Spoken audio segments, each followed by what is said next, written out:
Hey guys, here I am again at Riverview, and I've got this really weird idea.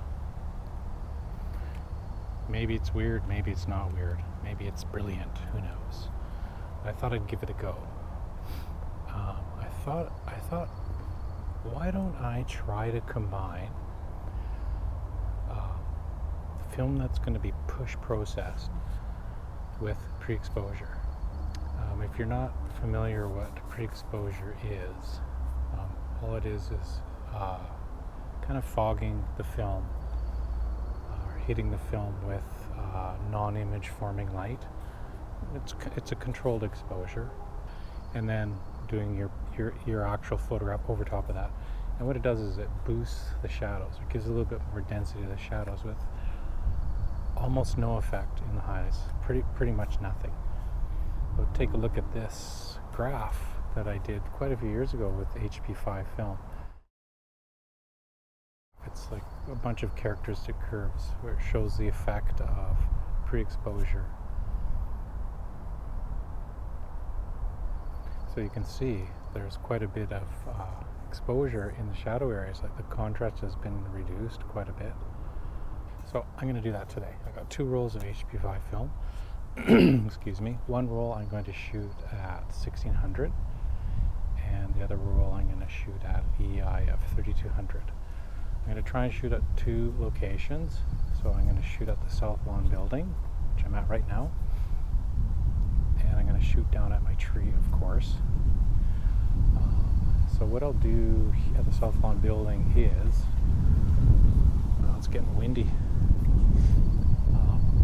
I'll take a shot with no pre-exposure, then I'll take a shot with pre-exposure on zone 1. So that would be 4 stops less, what my meter says. Then I'll do another pre-exposure on zone 2, one on zone 3, and so is that none, 1, 2, 3, and then I'll probably do another one on zone 4, which is probably way too much, because normally when I do pre-exposure, it's I rarely go to zone 3. It's usually between zone 1, usually zone 2 seems to be the sweet spot. Okay, so anyways, I'm going to take those 5 and then I'm going to switch the back and stick another back on with HP5, and I'll go through that again, but at EI 3200. And when I'm done that, then I'm going to go on down to my tree and repeat. And I'll process and I'll share the results with you. So I think quite a few videos ago I did do pre-exposure with X-ray film. So if you go back in my channel, you can check that one out. So I'll show you quickly how I do it. I like to do pre-exposure in the field rather than doing it, before I leave in my dark room, because I really don't want to have rolls of film or film holders that have been pre-exposed just sitting around. I can't use them until that situation comes up, so I'd rather do it in the field. So what I do is I use this translucent piece of plexiglass. Actually, I have 3 of them, and if it's really bright out, I can use 2 or 3, right? If it's kind of dim, I'll use 1. So I'll take a meter reading through this. I'll point it at the scene, take a meter reading, take those settings and put them on the camera, and I'll adjust them accordingly, of course. And then I put this on the lens, give it the pre-exposure, take it off, and then I take the actual picture over top. And I don't really do much double exposure or multi-exposures with this camera, so I have to remember, the switch in the back on the film magazine has to be clicked forward so we can see the little red dot. If I forget to do that, I'm just gonna, won't have pre-exposure. Or when I go to take the actual second shot, it won't let me, and I'll be going, what did I do wrong? Okay, so I'm gonna go ahead and do that.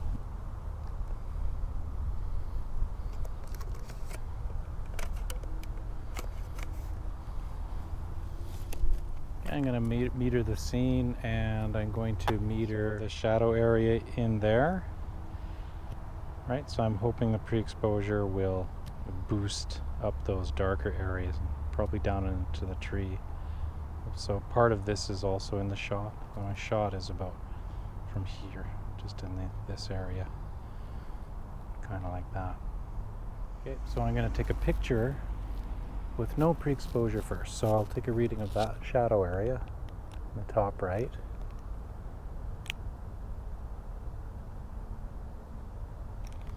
So 60th of a second at f11.5. So 60th at 11.5. So my meter reading, that's zone 5. So I'm going to give 2 stops less. So I'll go 16.5, 22.5, and I'll go ahead and I'll take the picture.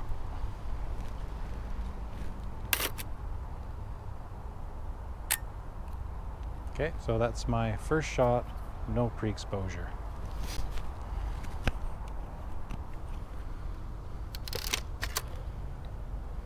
And I'll advance to the next frame. Okay, now I'll take a reading through the plexiglass. I'll put the plexiglass on top of my light meter, and I'll take a reading. And it went off. So 60th of a second at f16, 60th of a second at f16. So that is zone 5 reading. So I'm going to give 4 stops less. 5. So 1, 2, 3, 4. So I'm going to do 2/50 of a second at f32. Okay, so I got to make sure I click the little button lever back here. I'll take the pre-exposure on zone 1. Okay, so now I'm going to make the exposure over top of that. Okay, so I've got the lever clicked forward with the red dot showing, so I'll be able to do that. So I've got to cock the shutter. The reading should be, the setting should be the same. Oh, it dropped a little bit, 60th of a second at 11. Okay, so 60th of a second at f11. So I'm going to put that on zone 3. So let's do 60th at f22. Mirror up and take the picture.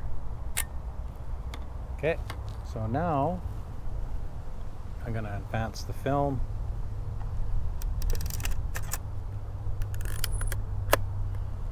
And I'm going to do pre-exposure on zone 2. Well, let's just double check. Make sure nothing has changed. Yep. 60th at f16. And I'm going to do that on zone 2, so that's 3 stops less. 1, 2, 3, so 2/50 of a second at f22. Lever still there, yep. Well, mirror up. Pre-exposure. Okay, cock the shutter, and now I'll do the exposure over top. 60th of a second at f11. 2 stops less. So 60th at f22. Mirror up. And make the exposure. Okay. Now I'll advance to the next frame. And this one will now be pre-exposure on zone 3. I'll double check. Yep, the same. So 60th at 16. So that's 2 stops less. So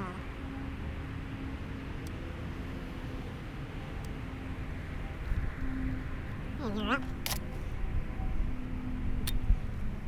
Off the shutter.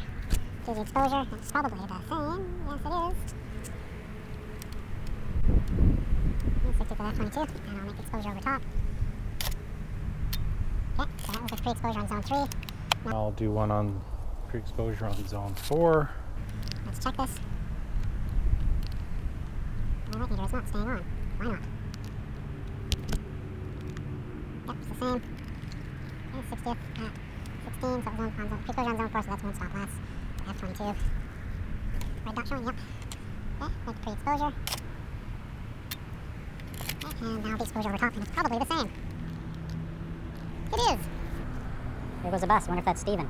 No, that's a little bus. I don't think he drives the little buses. I think he refuses. It's got to be the big bus or I'm going home. What did I say that was? 60th at F11. There's a security guy again. 60th of F11, so 2 stops less, so I put the shadow on zoom 3, and I'll go ahead and take a picture over top, red dot showing up. There we go. Okay, so that's it for EI 1600. Now I'm going to switch it out and do the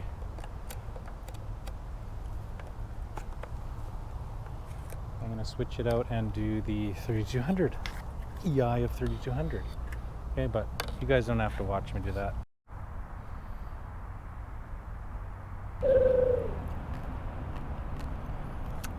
That's better. This test is really hard. It's harder than I thought.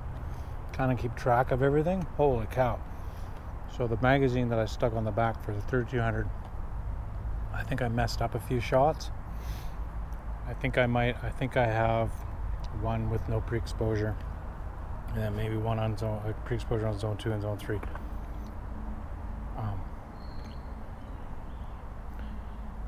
But it's quieter here. There's no one else here to bother me except him. Oh well, as long as he doesn't get my donut.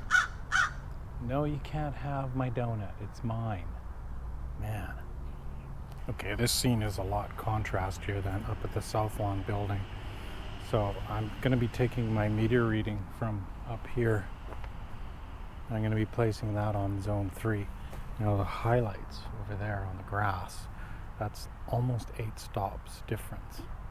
That's pretty contrasty. So that's zone 11. Well, we can't hold any detail on that. So let's see what pre-exposure can do as far as boosting up my shadows here. Okay, so I'm going to do the same thing here. I'm going to take a shot with no pre-exposure, then pre-exposure on zone 1, zone 2, zone 3, and zone 4. And that other roll of film for 3200, I think I've got maybe 2 shots left, so I'm probably just going to do a shot without, and then maybe one with pre-exposure on zone 2. Eventually. Alright, I'm all done. So I ended up down at the tree, and I managed to finish off that roll successfully, the EI 1600 roll successfully. And as I said, I only had a couple shots left on the EI 3200. So what I did with those last 2 shots was I shot one without pre-exposure, and the last shot I did with a pre-exposure on zone 2. And that's it. So I'm going to head home now, and could murder a cup of tea right about now. Wow, bird just pooped and it missed my GoPro by like 3 feet.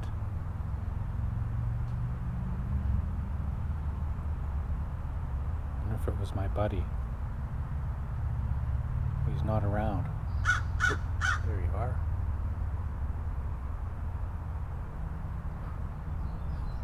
I guess he's pissed off at me for not letting him have my donut.